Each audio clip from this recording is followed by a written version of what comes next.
예, 28번 질표와 같은 입력 조합으로 출력이 결정되는 회로. 입력이 이렇게 A, B 두 개에 대하면 출력이 X0에서부터 X3까지가 나오죠. 자, 그럼 이거는 뭘 의미하는 거냐면 여기에 있는 디코더를 갖다가 의미를 해요. 이렇게 생겨있는 디코더는 코드 형식의 이진 정보를 다른 코드 형식으로 바꾸는 걸 갖다가 얘기합니다. 즉 입력이 AB가 들어가면 D0에서부터 D3까지 이렇게 출력이 나타나게 됩니다. 그걸 갖다가 2x4 해독기라고 보통 표시를 하죠.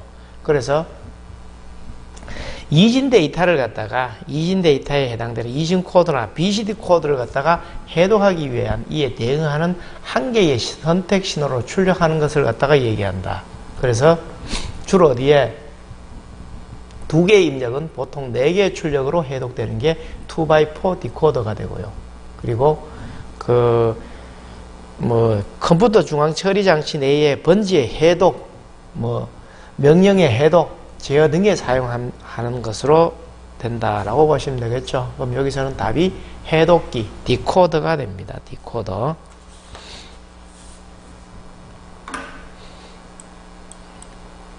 자, 다음 회로의 명칭을 써라 라고 되어 있죠. 자, 먼저 RS 플립플롭에 한 개의 입력 자체에서 NOT 게이트를 갖다가 써놨습니다. 이런 걸 갖다가 뭐라 그런다? D 플립플롭이라 그래요. D 플립플롭. 다시 말하면은 RS 플립플롭을 이용해서 이렇게 NOT 게이트를 썼으면은 D 플립플롭. JK 플립플롭 같은 경우를 사용하게 되면은 이런 경우도 있을 수 있죠. JK 플립플롭에 입력을 들어가는 거를 이렇게 써가지고 했는 경우 얘를 갖다가 T 플립플롭이라 그래요. 그럼 여기는 Q가 되겠죠. 이렇게. 물론 클럭 자체는 계속 상승 H에서만 동작하도록 만들어져 있죠. 그럼 자, 이게 D 플립플롭은 어떤 형태로 사용하느냐? 여기 클럭이 제로에서 올라갈 때, 상승할 때 사용을 한다. 그러면은 제로일 때는 제로지만 1일 때는 1 나온다. 이런 얘기가 되겠죠.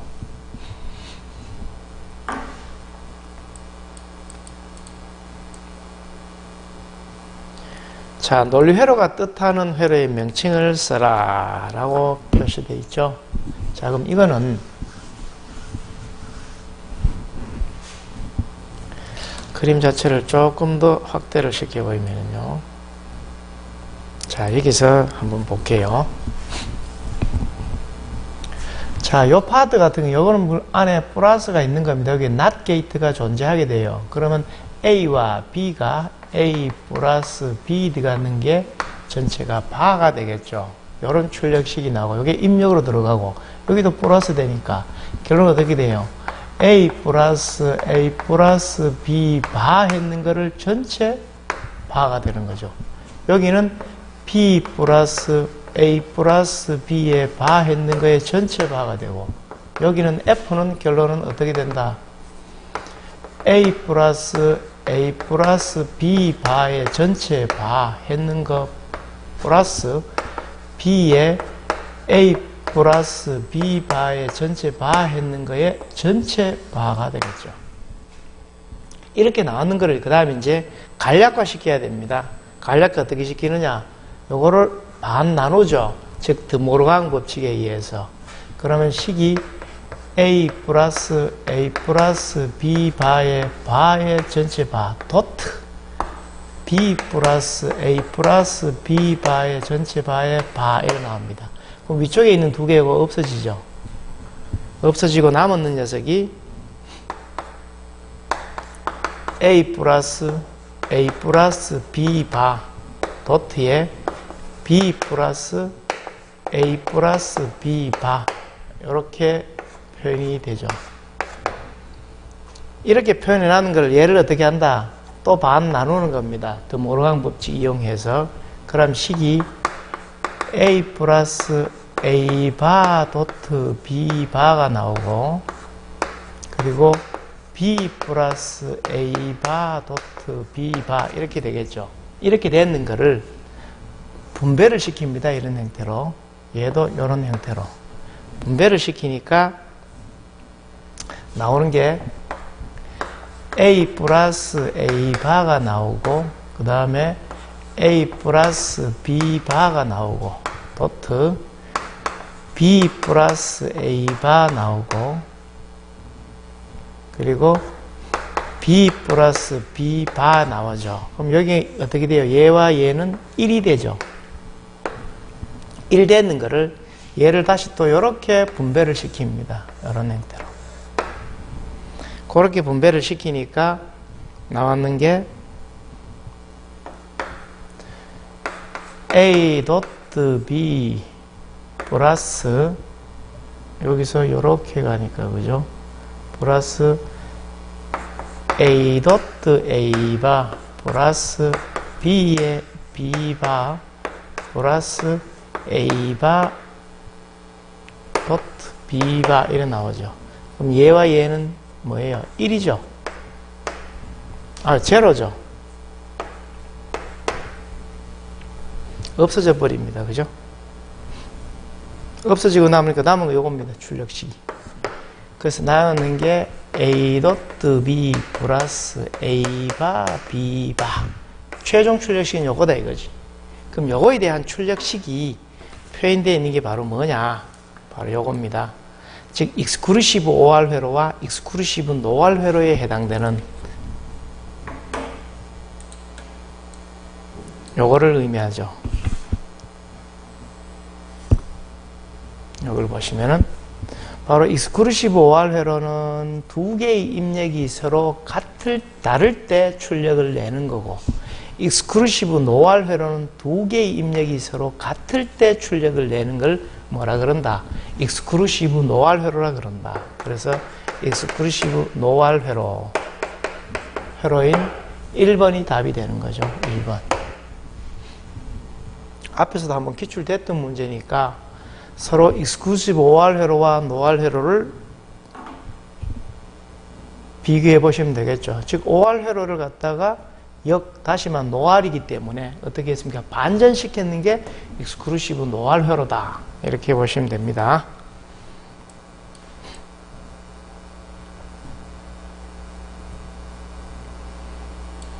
(31번은) 주택, 기숙사, 여관, 호텔, 병원, 창고 등 옥내 배선 설계에 있어서 관선의 굵기와 기타 이거를 선정할 때 전등 및 소형 기계기구의 합계가 10kV를 초과할 경우에는 얼마짜리로 해야 되는가? 얼마예요? 2번 50%로 해야 되겠죠. 그래서 이게 주택, 기숙사, 여관, 호텔, 병원, 창고 이런 데는 다 몇 퍼센트? 50%. 뭐 어떤 거? 10kVA 초과하는 용량에 대해서 50%. 그리고 학사-은상,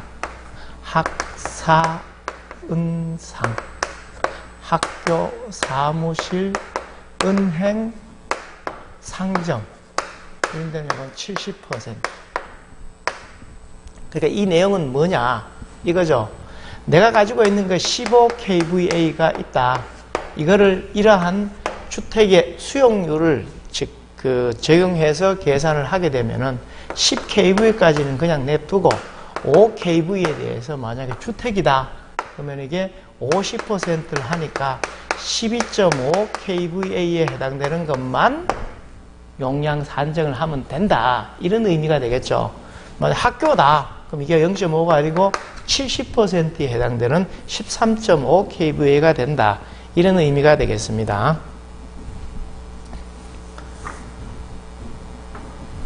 그래서 이건 2번 되죠.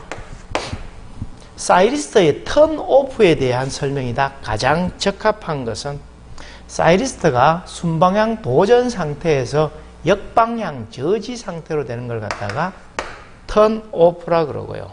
턴온은요.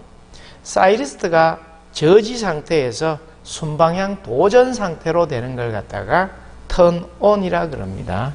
턴온은 사이리스트가 역방향 저지 상태에서 순방향 도전 상태로 되는 걸 갖다가 턴온이라 그러고요. 특정 전압 이상이 되면은 온대는 반도체 사이리스트의 주된 목적, 반도체 바리스터네요. 바리스터는 바로 뭐 할 때 쓰는 겁니까? 서지 전압에 의한 회로를 보호할 목적으로 사용하는 게 바로 바리스터죠. 바리스터. 그래서 4번 되고요. 주로 어디에 사용한다? 통신선로의 비례침이라든가 전자기기의 충격전압을 흡수한다든가 소자의 과전압을 보호한다든가 이런 데 보통 사용을 합니다. 저기 뭐 온도 보상이라든가 온도 검출을 하기 위해서 사용하는 건 바로 이게 서미스터가 되고요. 34번은 다음 관로안에 알맞은 내용으로 옳은 것은 변압기 등가 회로에 2차 회로를 1차로 환산하는 경우에 전류는 얼마가 되고 리액턴스는 얼마가 되느냐. 그럼 이게 권수비 A는 V2분의 V1 혹은 I1분의 I2 이렇게 쓰죠. 또 저항들은 임피던스 Z2분의 Z1, 저항 R2분의 R1, 뭐 리액턴스다 X2분의 X1 이런 형태로 이제 쓸 수가 있는 거죠. 그러면은 여기서 2차를 1차로 환산해라. 그러면 1차에 대해서 풀어라 이 말이죠. 그러면은 I1은 이거 같은 경우는 I1은 A분의 I2 되니까 결론은 IT 전류를 얼마 하면 돼요? A분의 1로 하면 된다. 그럼 여기는 A분의 1로 하면 된다. 그 다음에 리액턴스니까 이거죠. 그럼 이게 루트니까 제곱을 만들어야 되죠. A제곱에 X2분의 X1 이라니까 내가 1차로 환산해야 되니까 X1은 A제곱에 X2 이렇게 나오겠죠. 즉 2차 리액턴스를 몇 배 하면 된다? A제곱 배 하면 된다. 그래서 답이 1번 되겠죠. 1번. 이게 꼭 뭐 리액턴스가 아니더라도 저항으로 표현해도 동일하게 풀이하면 된다 이거죠.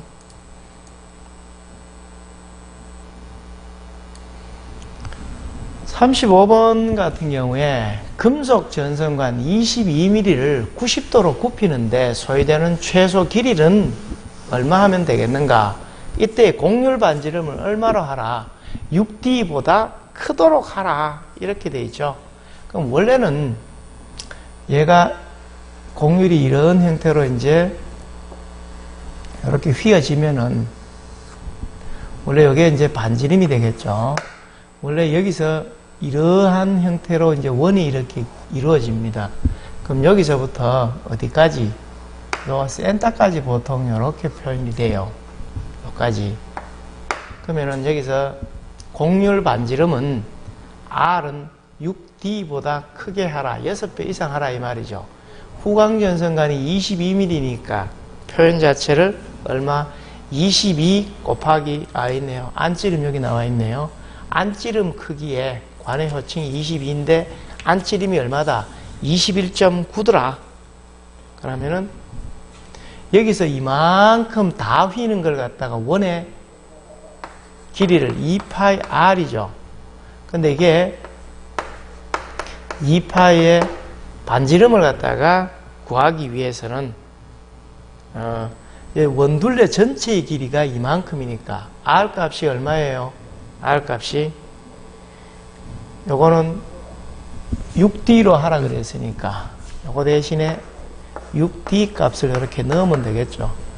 6배 곱하기 안찌름 D니까 21.9 들어갑니다.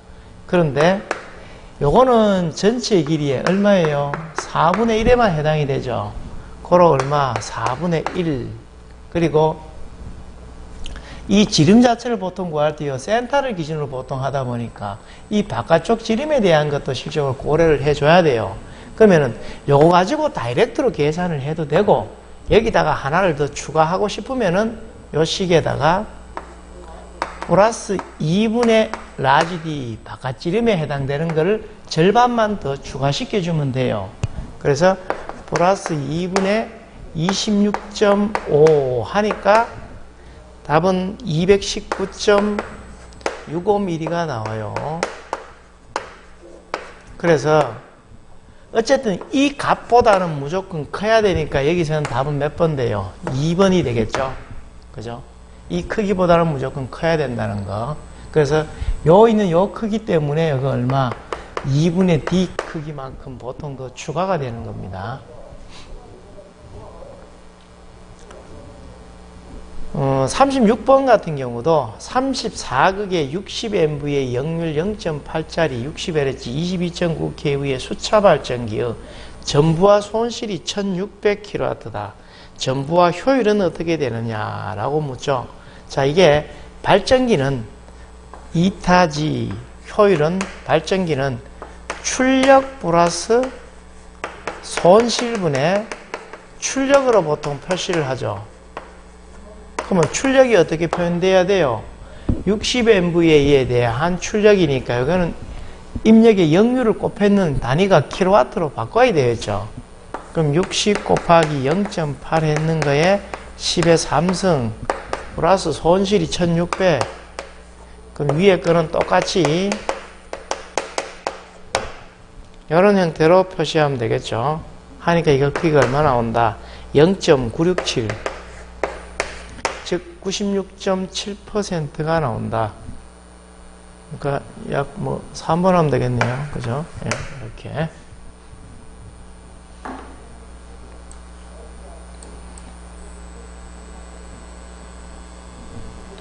자, 변압기의 여자 전류와 철손을 구하는 시험을 뭐라 그러는가? 바로 무부하 시험이라 그러죠.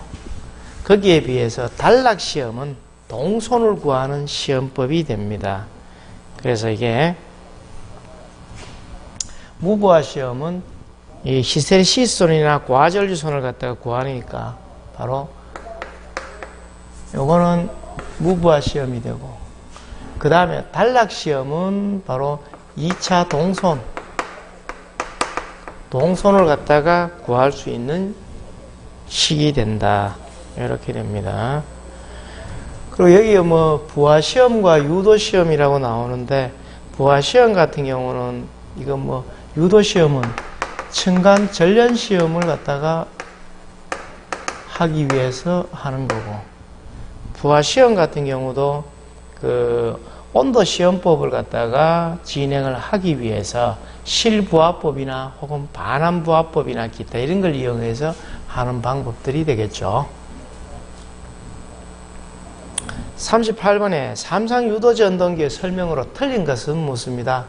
전부하 전류에 대한 무부하 전류의 비는 용량이 작을수록 극수가 많을수록 크고, 맞는 말이고요. 회전자 속도가 증가할수록 회전자 측에 유기되는 기전력은 감소한다. 회전자 속도가 증가한다는 말은 속도가 증가하게 되면은 슬립 S가 감소하기 때문에 당연히 기전력이 감소하게 됩니다. 슬립 S 때문에요. 즉 E2S는 S의 E2 이래 되니까 얘가 감소하기 때문에 회전자 측에 들어가는 전압도 감소하게 돼요. 회전자 속도가 증가할수록 회전자 권선의 임피던스는 어떻게 되는가? 회전자 속도가 증가하면은 슬립 S가 감소하죠. 그래서 X2-는 S의 X2라고 쓰죠. 얘가 감소하기 때문에 리액턴스도 당연히 감소해야 되는데 증가한다 했으니까 잘못됐다 이거죠.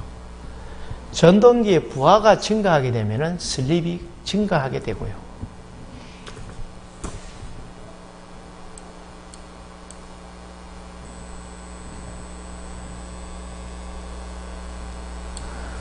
(39번은) 저항 R값하고 L값이 80mm 헨리 코일이 있죠.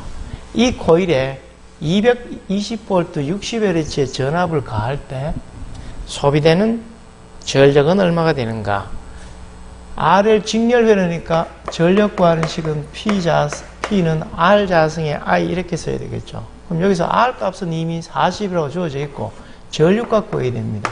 전류는 이렇게 R과 L이 직렬회로니까 당연히 여기에 흐르는 전류값 구하기 위해서 뭐가 필요해요?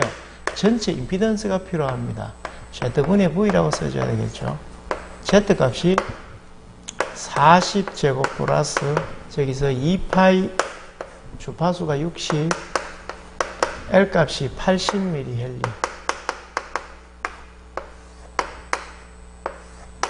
전압이 220. 이렇게 하니까 이게 약 50옴 나와요. 고로 P는 50A죠.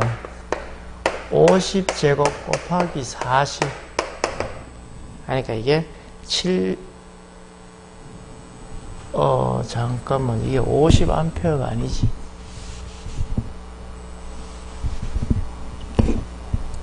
요 밑에 요거를 다 구하게 되면 이게 50이 나온다 이 말입니다. 그러면 이게 50분의 220이 되니까 4.4A가 됩니다. 그럼 4.4제곱 곱하기 45 하니까 774.4W 이래 되겠죠. 답은 3번. 가장 유사한 걸로 하면 되겠죠.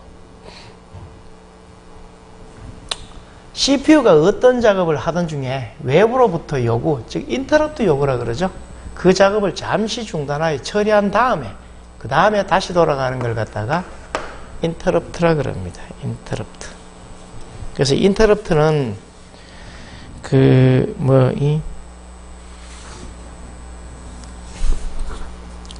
컴퓨터의 시스템에서 예기치 않는 긴급 사태가 발생했을 때 프로그램 수행의 정상적인 동작을 벗어나서 진행하는 걸 갖다가 얘기하게 되는 거죠.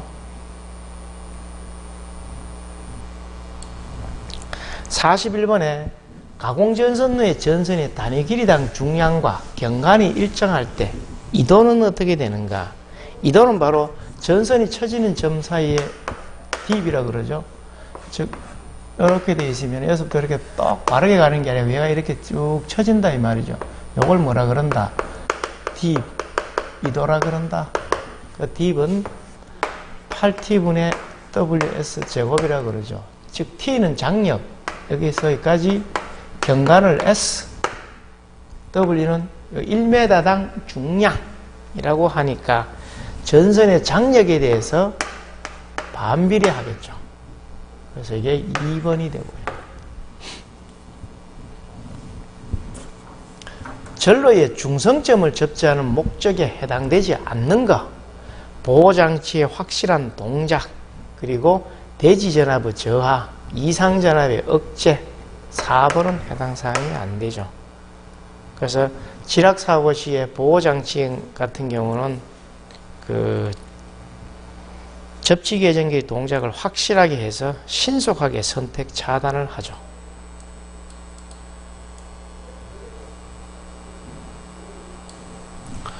직류를 교류로 변환하는 장치입니다. 어디에서 어디로 변환돼요?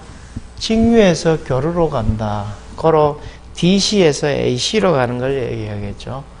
DC에서 AC로 변환하는 거. 그러면 바로 뭐예요?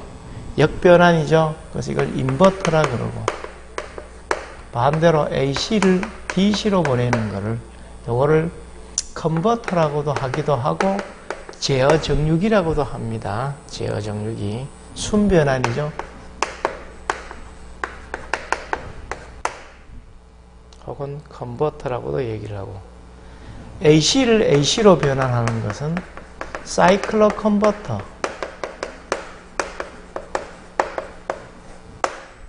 혹은 뭐 변압기도 AC에서 AC로 넘어가겠죠. DC에서 DC로 변환하는 이걸 갖다가 초퍼라 그러고,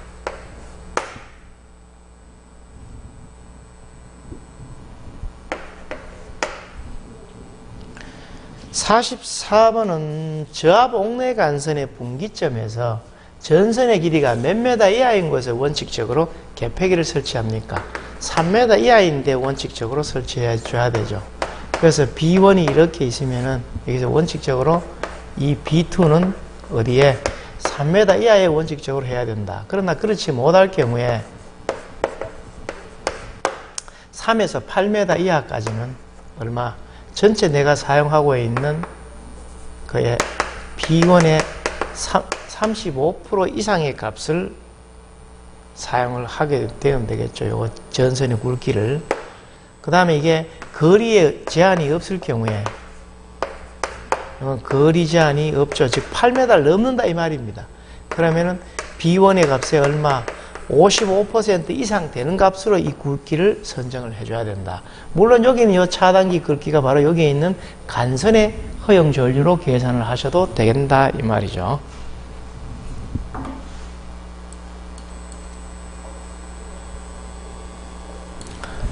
(45번은) 제1종 접지공사 및 제2종 접지공사에 사용하는 접지선을 철주 및 기타의 금속 제에다가 따라서 시설하는 경우에 접지극을 지중으로부터 그 금속체로부터 몇 센치 이상 떼어서 시설해야 되는가. 그럼 이게 땅이 이래 있으면은 전주 자체가 뭐 이렇게 있다. 철주다. 그럼 여기서 접지선이 이렇게 내려왔어요. 그럼 여기에 이렇게 생겨있는 접지극을 박았죠. 이 접지극은 얼마? 75cm 이상의 깊이에 이렇게 박아야 되고, 여기서부터 여기까지 얼마 이상 떨어뜨려야 된다. 1m 이상 떨어뜨려야 되고, 또한 75에서 얼마까지? 2m 정도까지는 몰딩 시켜라. 몰드와 PVC나 이런 걸로 몰딩 시켜라. 이렇게 되어 있죠.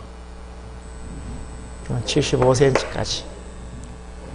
그럼 이거는 여기서는 몇 cm 이상이네? 1m니까 100cm가 되겠죠. 3번 하면 되고.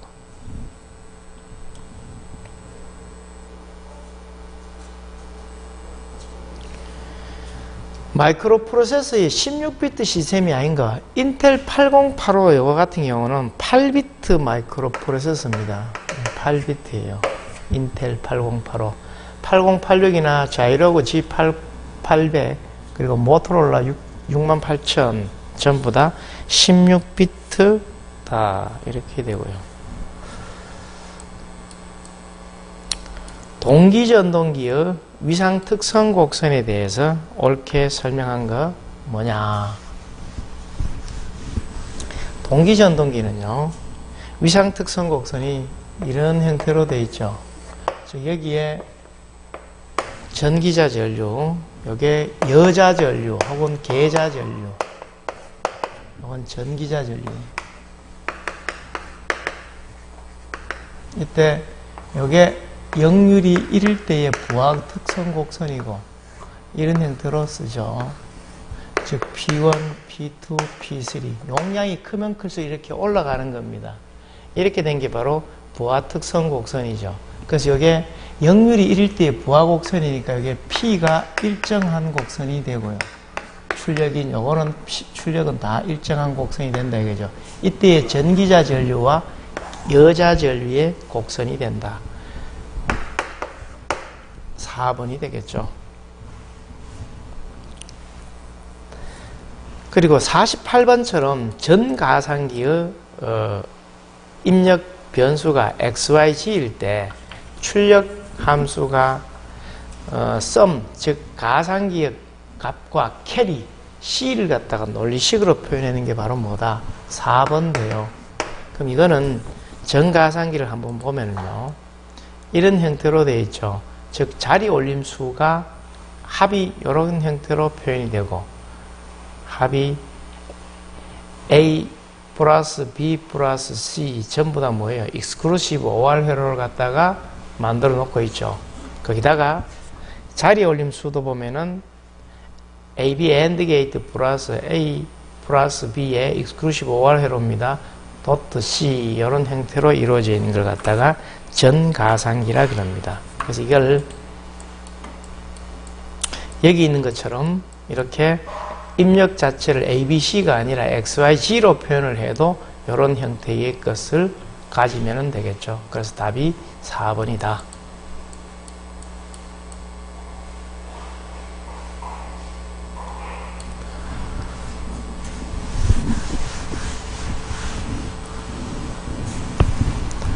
(40번) 그림과 같은 내부 저항이 0.1, 최대치 지시가 1A인 전류계 A에 분류기 R을 갖다가 접속했을 때 그 측정 비를 갖다가 확대를 하려고 그러면은 R의 저항값은 얼마로 해야 되느냐라고 묻죠. 그럼 이게 여기에 있는 요 전류값을 뭐 어떤 형태로 하든 이걸 만약 I라고 하자. 그럼 이쪽에 그런 걸 갖다가 I0라고 하고, 아니 뭐 반대로 하셔도 관계없습니다. 그러면은 어떤 전류값이 더 커요? 얘가 훨씬 더 커요. 얘가 훨씬 더 작고, 그렇죠? 큰 전류가 흐르고 이런 작게 흐르고 이런 많이 흐르고 이래 되니까. 그러면 이게 I는 I0에 어떻게 있습니까? 1 플러스 어디에 R분의 라지 R 분류기 저항분의 내부 저항에 순으로 하죠. 얘를 열로 보내면은 I0분의 I 해놨는 얘가 바로 배율 M이 됩니다. 배율. 뭐 배율 M 하기 싫으면 N으로 표시할 수도 있겠죠. M은 뭐 배율기에서 쓰는 거니까. 그럼 이게 1 플러스 라지 R분의 스몰 r이 되니까 요거는 요쪽에 있는 전류값이 얼마예요? 1A짜리 전류계죠. 최대 지시치가. 그럼 요게 1이 되고 요게 15가 되니까 15배. 이거를 1 플러스 라지 R은 모르고 0.1이죠. 그로 얘를 열로 보내면은 14가 나오죠. 자리 바꿉니다. R은 14분의 0.1 하니까 결론은 140분의 1이 나온다. 저항값은 140분의 1 해서 2번.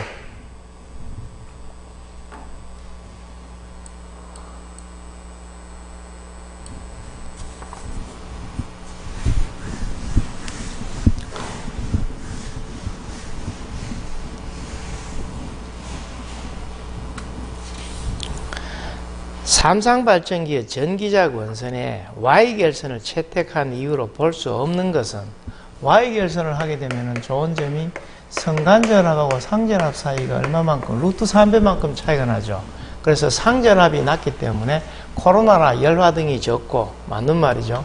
그리고 전선의 불균등 및 제3고조파를 갖다가 제거할 수 있습니다. 제3고조파를 제거가 돼요. 그리고 순환전류가 흐르지 않고 중성점 접지에 의한 이상전압 발생이 상당히 쉽겠죠. 그리고 발전기의 출력을 증대시킬 수 있는 것은 아니다. 그리고 또한 이 이상전압 방지 대책에서 보호계전기를 사용하기가 월등하게 쉽다는 얘기가 되겠죠.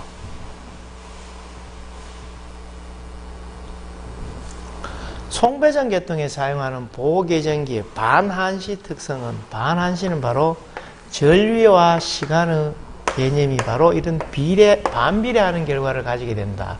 고로 전류가 높을 때에는, 고장 전류가 높을 때에는 동작 시간이 짧고, 전류가 낮을 때에는 동작 시간이 천천히 동작하는 거죠. 그래서 동작 전류가 커질수록 동작 시간이 짧아지는 게 바로 반한시 특성이다. 거기에 비해서 이제 이런 특성만 있느냐? 순한시 특성도 있죠.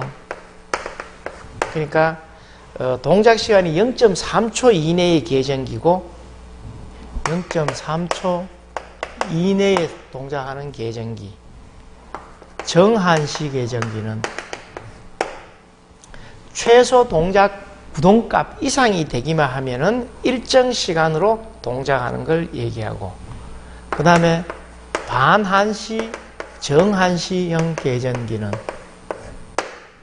동작 어느 구간에서는 구동이 반한시성이고, 그리고 그 이상의 전기량이 흘렀을 경우에는 정한시성 특성을 가지는 것을 얘기합니다. 그 다음에 비례한시형 계전기도 있고요.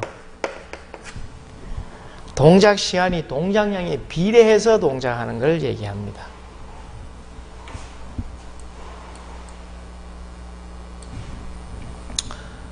어, 52번은 자석 밀도가 2웨버퍼메다 제곱인 평등 자악의 방향과 수직으로 놓인 50cm의 도선을 자계와 30도 방향으로 얼마 40m/s의 속도로 움직일 때 도선에 유기되는 기전력, 플레밍의 오른손 법칙에 의해서 E는 VBL sin 세타 이렇게 쓰면 되죠.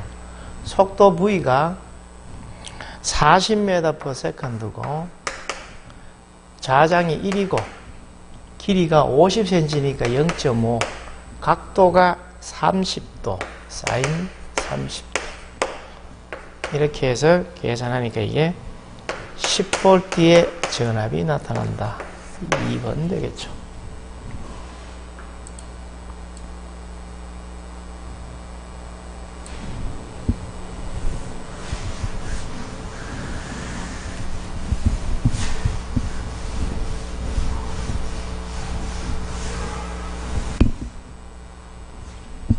극판의 면적이 10제곱cm, 극판 간격이 1mm, 극판 간에 채워진 뮤 전체의 비유전율이 입실론 S가 2.5인 평형판 콘덴서의 평판 콘덴서입니다. 100V의 전압을 가할 때 극판의 전하량, 그러니까 전하량 Q 이꼬로 CV라는 식에 의해서 먼저 뭘 구해야 돼요? C를 구해야 되죠. 평판 콘덴서니까 D는 입실론 S입니다. 그죠? 간격 D분의 입실론 제로와 입실론 S 곱하기 면적 S가 되니까 간격이 1mm 간격이니까 10의 마이너스 3승 다 MKS 메다 단위로 다 바꿨습니다. 입실론 제로가 8.854 곱하기 10의 마이너스 12승 뭐 8.85 해도 관계없고요. 입실론 S가 2.55 면적이 10제곱cm니까 10 곱하기 10의 마이너스 4승 MKS 단위로 다 바꿔야 되죠. 그렇게 하니까 이게 2.2135 곱하기 10의 마이너스 11승 페럿. 나오는 요걸 여기다 집어넣는 겁니다. 그래서 2.2135 곱하기 10의 마이너스 11승에 공급하는 전압이 100V였죠. 100V 하니까 2.2135 곱하기 10의 마이너스 9승이라고 나옵니다. 10의 마이너스 9승이니까 어떻게 돼요? 2.2 나노쿨룸 이렇게 표현하겠죠. 그래서 3번이 되고요.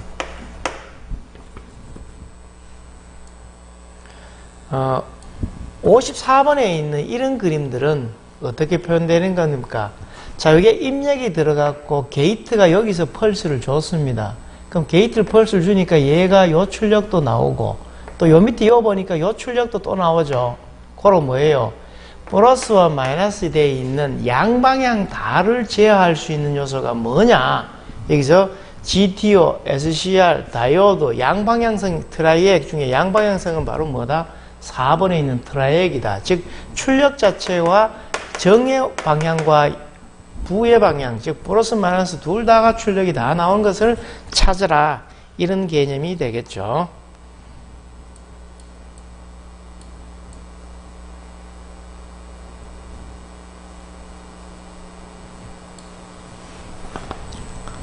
자, 그 다음에 생산 보전의 내용에 속하지 않는 것을 찾아라 나오죠. 즉 생산 보전은 보전 예방 MP, 예방 보전 PM, 계량 보전 CM, 사후 보전 BM의 형태로 나눠져 있죠. 그래서 해당이 안 되는 것은 2번에 있는 안전 보전입니다. 그죠? 그러면 여기에 대한 내용들을 일부 다 알아두셔야 되겠죠.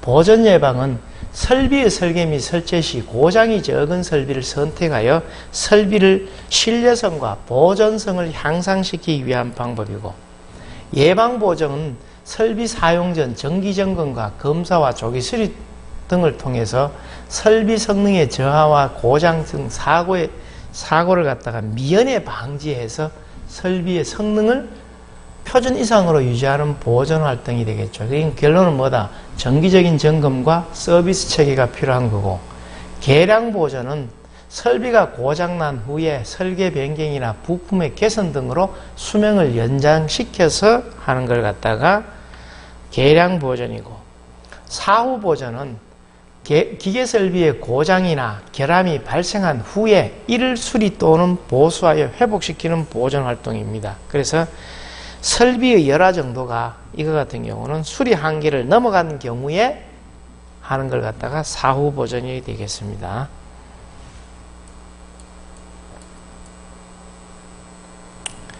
자, 56번도 보시면은 모든 작업의 기본 동작으로 분해해서 각 기본 동작에 대해서 성질과 조건에 따라서 미리 정해놓은 시간치를 적용하여 정미 시간을 산정하는 방법을 갖다가 PTS법이라 그러죠. 그래서 뭐 TA, WF, MTM, BMT, 뭐 DMT 그리고 이런 형태로 되어 있으니까 답은 1번 되겠죠. 거기에 대한 상세한 사항들은 이렇게 이제 되어 있죠. 특히 MTM에서 그 MTM에 해당되는 그 시간 단위, 뭐 MTU라 그러죠. 이런 거. 이렇게 MTU는 0.00001시간이다. 이런 것들. 그리고 워크 팩터 같은 경우도 참고적으로 봐두시면 되겠고요. 그리고 57번에 그 관리도에서 측정한 값을 차례로 타점했을 때 점이 순차적으로 상승하는 걸 갖다가 뭐라 그런다? 트렌드, 경향이라 그러죠. 그래서 여기에 경향은 점이 점점 올라가거나 내려가는 현상, 주기는 점이 주기적으로 상하로 변동하여 파형을 나타내는 현상, 런은 중심점의 한쪽에 연속해서 나타나는 현상. 그래서 연속 5, 6형이면 주의, 길이가 7런 이상이면 공정 이상으로 보통 판단을 합니다. 3포는 수집된 자료값이 그 중앙값으로서 떨어져 있는 정도를 나타내는 값을 산포라 그러고요. 그래서 이게 용어에 대한 의미를 알아두셔야 되는 사항이 되고요. 그리고 품질 특성을 나타내는 데이터에서 개수치 데이터 같은 경우는 개수, 수량입니다. 그죠? 그래서 여기는 부적합 유리돼요. 계량치 같은 경우는 보통 안에 있는 것으로 품질을 대표하는 특정치를 표시하는데 길이, 무게, 강도, 전압, 전류 등 그 연속 변량을 측정할 때 사용하고, 개수치는 말 그대로 이 불량계수라든가 불량률, 결점수 이런 걸 갖다가 하죠. 그래서 이쪽에 보면은 그 직물의 얼룩의 홈 등에 대한 같이 1개, 2개 이런 개수로 되는 수치를 갖다가 개수치 관리도라 그런다. 그래서 관리도의 종류도 보면은 불량 P 관리도, 그리고 불량률 관리도, 그리고 결점수 관리도, U 관리도 이런 형태로 되고, Xbar 관리도, X 관리도, Xbar R 메디안 관리도 이런 걸로 이제 상당히 많이 분배되어 있다는 거. 그래서 계량치와 개수치에 해당되는 것도 참고적으로 봐두셔야 되겠습니다. 59번은 어떤 공장에서 작업을 하는데 소요되는 기간과 비용이 이렇게 되어 있을 때 비용 구백 해가지고 코스트 슬로프를 구하라 이 말이 되겠죠. 원래 이게 비용 구배라는 의미가 바로 뭐예요? 비용 구배는 그 공기 단축을 위한 최소 비용의 증가분이죠. 즉 공기 단축을 위한 최소 비용의 증가분을 갖다가 비용 구배라 그런다. 그래서 정상 상태에서 한 단위 줄이는데 들어가는 증가 비용이죠. 그래서 비용 구배는 크기를 어떻게 표현한다? 정상 시간 마이너스 특급 시간, 그리고 들어갈 때 특급 비용 정상 비용을 뺀다. 그럼 정상 시간이 15일 되죠. 15일 마이너스 특급은 10일, 비용은 200만원 마이너스 150만원. 그럼 이게 원래 이렇게 쓰면 안 되고 마이너스 150만원 하니까 이게 얼마 된다? 10만원이 나와요. 어떻게? 1일당 2번 되겠죠.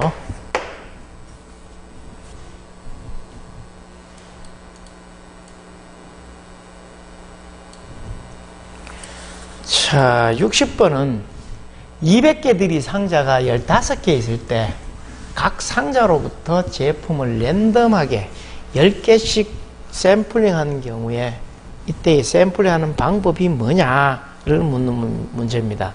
그래서 이게 200개들이 상자 15개가 있어요. 여기서 각 상자로부터 제품을 랜덤하게 했습니다. 그러다 보니까 이게 바로 층별 샘플링이 돼요. 1번. 그러면은 일반 샘플링하는 방법을 한번 보자 이거죠. 랜덤, 단순 랜덤은 무작위 시료를 추출하는 방법에 사전에 모집단에 대한 지식이 없는 경우에, 개통 샘플링은 모집단으로부터 시간적 또는 공간적으로 일정 간격을 갖다가 일정 간격으로 시료를 뽑는 방법이 됩니다. 지그재그는 개통 샘플링의 주기성에 의한 치우침이 발생할 위험을 방지하도록 하기 위해서 간격으로, 주기와 어떤 다른 간격으로 채취하는 것을 얘기하고요. 2단계 샘플링에서는 또 이런 특성을 가지게 되겠죠. 모집단을 몇 개의 부분으로 나눠서 그중 몇 개를 추출하고 1단계를 추출하고 그 다음 단계에 추출했는 데다가 다시 또 추출하는 방법을 2단계 추출 방법입니다. 그래서 층별 샘플링은 작업 반별, 기계장치, 원자재 작업 방법, 작업 기간별로 하는데 로트의 몇 개의 층으로 나눌 수 있는 경우에 로트 전체를 모아서 단순히 랜덤 추출하는 것보다 층별로 샘플하는 것이 로트를 몇 개의 층으로 나눌 수 있는 경우에 하는 거죠. 그래서 층별로 샘플을 하는 것이 바람직할 때, 즉 각 층에 포함된 품목의 수에 따라서 크기를 비례 배분하여 추출한다. 비례 배분하여 추출하는 방법입니다. 그래서 이런 형태로 15개가 있을 때 각 상자에 랜덤하게 10개씩 이렇게 비례 배분해서 추출하기 때문에 바로 층별 샘플링이 되는 거죠. 취락 혹은 집락 샘플링은 모집단을 여러 개의 집단으로 나누고 이들 중에 몇 개를 무작위로 추출한 뒤에 선택된 집단의 로트를 모두 검사하는 것. 집단의 로트를 모두 검사하는 게 바로 집락 혹은 취락 샘플링이라 그런다.